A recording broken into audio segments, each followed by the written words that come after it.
برنامه سیاسی و تحلیلی دیدگاه. السلام علیکم تماشابینان محترم شبکه یوتیوبی پیام تیوی و برنامه تحلیلی دیدگاه. در صحبت امروزه من شوکت محمد درباره وعده‌های به مردم داده حکومت تاجیکستان برای رفع آسیب پذیری مردم صحبت خواهم کرد. امروز میخواهم خلاصه‌گیری کنم که تا چه حد برنامه و تدبیرهای اندیشیده حکومت تاجیکستان برای پیشگیری تاثیر بحران کرونا ویروس عملی شده اند و تا چه حد امر و فرمانها در روی کاغذ مانده اند. یادتان باشد مقامات تاجیکستان برای پایین بردن تاثیر منفی پاندمی نوی کرونا ویروس چاره‌های دستگیری صاحبکاران و مردم کم‌بضاعت را اعلان کرده بودند. اما این تدبیرها یا تماما اجرا نشده اند و یا اجرای آنها همان ناکافی و غیر قناعت بخش باقی مانده اند. در آخر ماه مارس سال جاری حکومت تاجیکستان نقشه عمل را برای پیشگیری تاثیر خوف‌های احتمالی پاندمی کرونا ویروس به اقتصادات کشور آماده کرد. طبق نقشه حکومت تصمیم داشت با به بازارهای استعمالی فراوان کردن مالهای ضروری، افزایش استحصال و ذخیره‌های آنها، پیشگیری بالاروی نرخ‌ها، دستگیری گروه‌های آسیب‌پذیر اهالی را به راه ماند.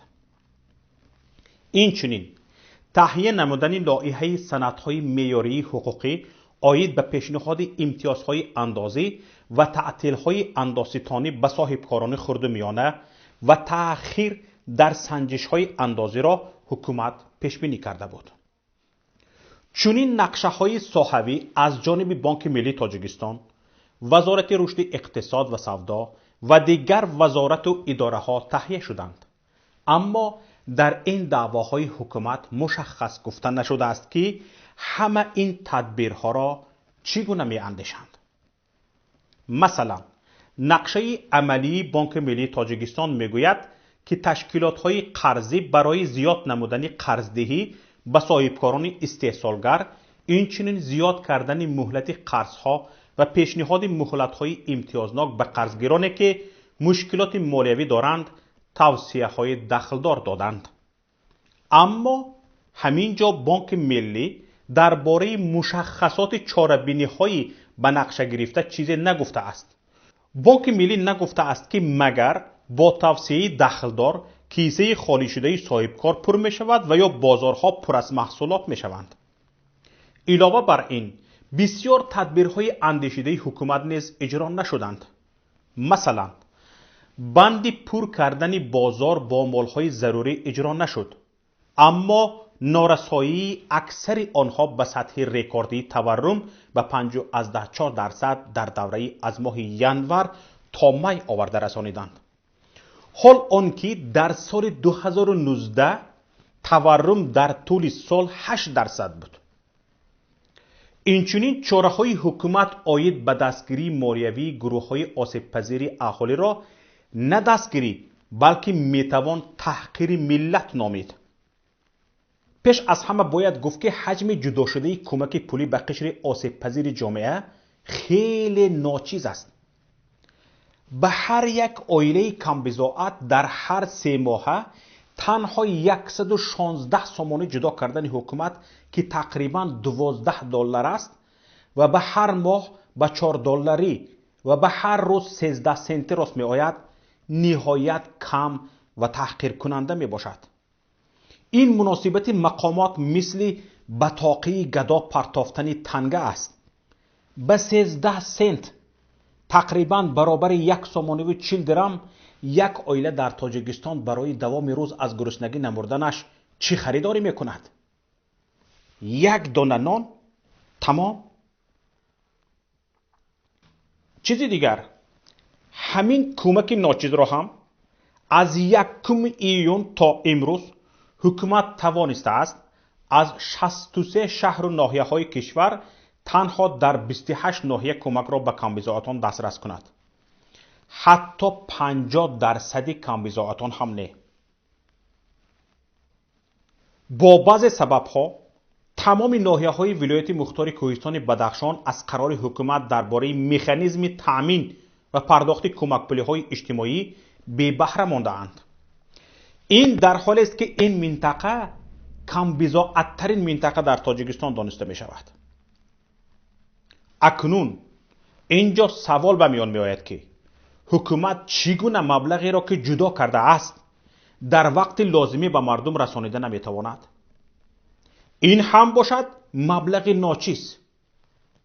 مگرم اینها از پایتخت این مبلغ را در عصر 21 به مردم منطقه های کشور با خر میکشانند. تماشابینان عزیز، اکنون درباره انداز گپ میزنیم. فرمان رئیس جمهور به امضا رسید که تعطیل انداز به صاحبکاران جاری شود. همچنین طبق این فرمان ستانیدن انداز از اجنسی های سیاحی، مؤسسه های طبی، مهمانخانه ها، تشکیلات های خوراکواری، مرکز های سلامتی و ورزشی، ساناتوریا ها، مسافرکشان بین المللی و ایروناویگاسیا، اینچنین صاحبکاری خرد و میانه که فعالیت آنها به خاطر کرونا ویروس پرقطع شده است به موقف گذاشته شود. برای نگاه داشتن سطح درآمدناکی اهالی از 1 ایون تا 31 دکبر سال 2020 معیار انداز از درآمد از فایز امانت‌های شخصانی واقعی از 12 تا 6% کم کرده شود. اما همانا در منطقه ها به طور اجباری ستانیدن انداز، ستانیدن اجاره، جریمه بندی های پی در پی به قید گرفته شدند. مگر همین طور نیست؟ صاحبکاران به داد آمده هزارها نفر ترک فعالیت کردند. فرمان رئیس جمهور امام علی رحمان در اول ماه ایون درباره به تنظیم درآوردن نرخ مالهای استعمالی از جمله داروها، لوازمات طبی، نقابها، آنتیسپتیکا، اینچنین آرد و محصولات آرد، شکر، روغن رستنی، لوبیاگی ها، کارتاشکا و صابون، سوزشواری و غیره فقط در روی کاغذ ماندند. در روی کاغذ. در بازار فروشگاه ها روز به روز قیمت شوی محصولات و مال خوراک مشاهده می شود. مردم را قیمت شوی محصولات طلبات هر روزه به داد آورده است. اینچنین در فرمان رئیس جمهور دستور داده شده بود که تا آخر سال روان نرخ‌های خدمت رسانی کمونالی را بلند نکنند. این دستور نیز به نظر ما ناقص است. حکومت می بایست اقلاً 1-3 ماه مردم را از پرداخت حق خدمت رسانی های کمونالی آزاد می کرد تا سطح آسیب پذیری مردم کاهش داده شود. اما حکومت این کار را نکرد. بالای این کار را نکردنش ده‌ها دلیل وجود دارد که شرکت برق تاجیک به خاطر سپردن نتوانستن حق انتقال قوه برق سیم استفاده برندگانش را بریده است و آنها را جریمه کرده است. مردم را به خاطر سپردن نتوانستن حق استفاده قوه برق از استفاده قوه برق محروم کرده است. صدها شکایت ها در شبکه های اجتماعی موجود است که به خاطر سپردن نتوانستن پول آب ساکنان به آب مانده اند. در اداره جماعت دهات به مراجعت کنندگان بنابر سپردن نتوانستن انداز زمین معلومات نامه نداده اند. انا همین خیل شکایت حد و شمارشان گم است. باوری دارم یکایک شما تماشابینان عزیز در این باره میدانید. برنامه سیاسی و تحلیلی دیدگاه. اکنون تماشابینان عزیز بیایید ببینیم وضعیت در کشورهای همسایه ما چگونه است. در کشورهای همسایه برای کمک به اهالی دستگیری ساحه‌های از همه آسیب پذیر، اندازسپارندگان و غیره چاره‌های نسبتاً قناعت بخش اندیشیده شده اند. مثلا در ازبکستان در اول ماه اپریل پرزیدنت این کشور شوکت میرزیویف فرمان را درباره دستگیری اهالی و صاحبکاری در دوره کرانتین امضا کرد. طبق این سند که بیش از 20 بند مختلف را در بر میگیرد، تجارت خرد و یک قطار دیگر شرکت‌های تجارتی از 1 ایون تا 1 سپتامبر سال 2020 از پرداخت انداز از اموال و زمین آزاد شدند. کارخانه‌های خرد از اندازهای اموال و از انداز زمین برای ماه‌های اپریل و می آزاد شدند.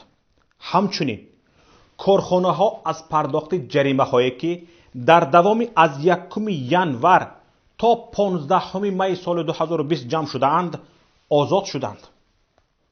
همچنین صاحبکاران ازبکستان حقوق با تأخیر پرداختن انداز از ارزش علاوه شده را هنگام واردات مال، کار و خدمت رسانی تا به 120 روز به دست آورده بودند.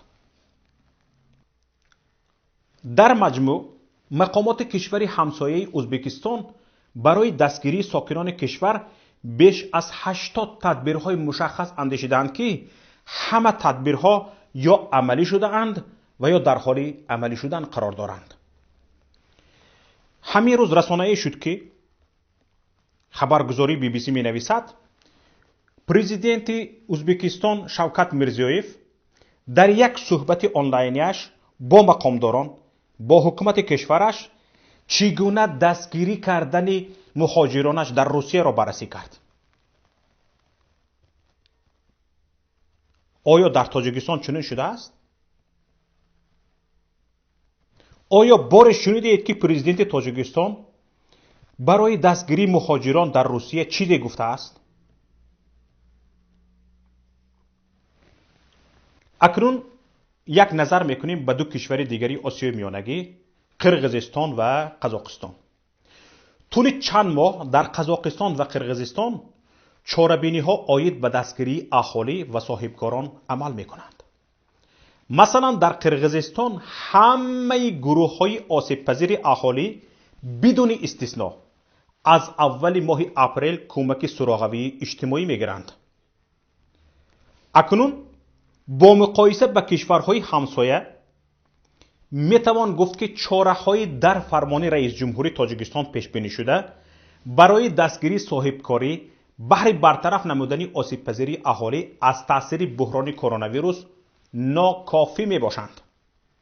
حالانکه حتی همین فرمانهای ناقص اکثرا در روی کاغذ مانده اند. یعنی حتی همین دستورهای ناقص رئیس جمهور از جانب مسئولین نه فقط اجرا نشده است، بلکه عده از این فرمانها برعکس نادیده گرفته شده اند. مثلا در ایام اوج پهنشوی کرونا ویروس مقامات انداز از صاحبکاران طلب کردند که اندازها را پیشکی سپارند. رئیس جمهور گفت اندازستانی را بس کنید. اینها مسئولین انداز از مردم، از انداز سپارندگان طلب کردند که انداز را پیشکی سپارند. با به نظر گرفتن این که مسئولین در تاجیکستان به اجازت رهبریت کشور یک قدم هم نمیمانند، دانسته می شود فرمانهای رئیس جمهور تاجیکستان دو پهلو دارد.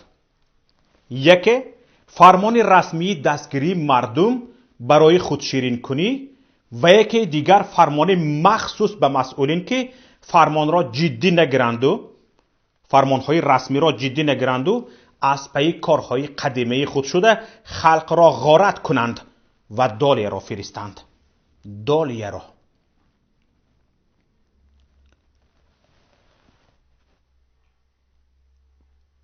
تماشابینان عزیز، این گرنگ ها اندیشه نمی کنند که کشورهای همسایه ما که این گونه مردم خود را دستگیری می کنند احمق نیستند. چرا کشورهای همسایه به مردمشان آسانی جاری می کنند؟ اندازها را کم می کنند. از سپردن انداز مردم را آزاد می کنند. قرضها را می بخشند. از جریمه بندی خودداری می کنند. برای آنکه آخر همین مردم، همین صاحب کاران و همین کارخانه و شرکت ها به پایش راست استاد، حکومت نیز به پا راست می استاد. وگرنه اگر صاحب کاران در این زمان دشوار دستگیری نشوند، آن با عاقبت های فلاکت آور بستن هزار کارخانه ها و بیکاری عمومی آورده می رساند. این به بودجه ضربه می زند. غیر از این نااستواری اجتماعی و اقتصادی در جامعه افزایش می یابد. این همه را می بینی، فکر می کنی که حکومت ما طور رفتار می کند که مقال خلق بعد سر من گیاه نروید را می ماند. همینجا تماشابینان عزیز، سوال من به مردم عزیزم این است که آیا همین تیمی که همین کماندی که با رهبریت رئیس جمهور امام علی رحمان که زمام کشور را در دست دارند، صلاحیت آن را دارند که در آینده نیز باز هم سالیانی دراز با همین فهمش و دانش و همین اصول حکومتداری باقی بمانند؟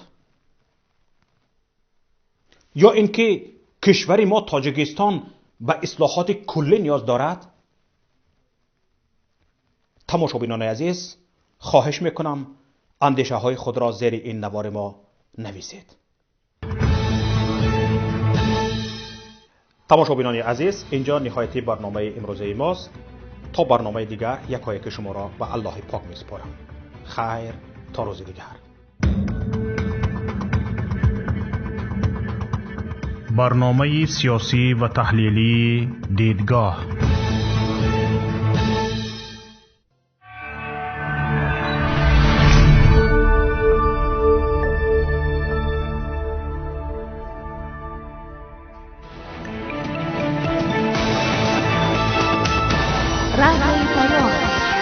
در فضای سیاست صدای جدید.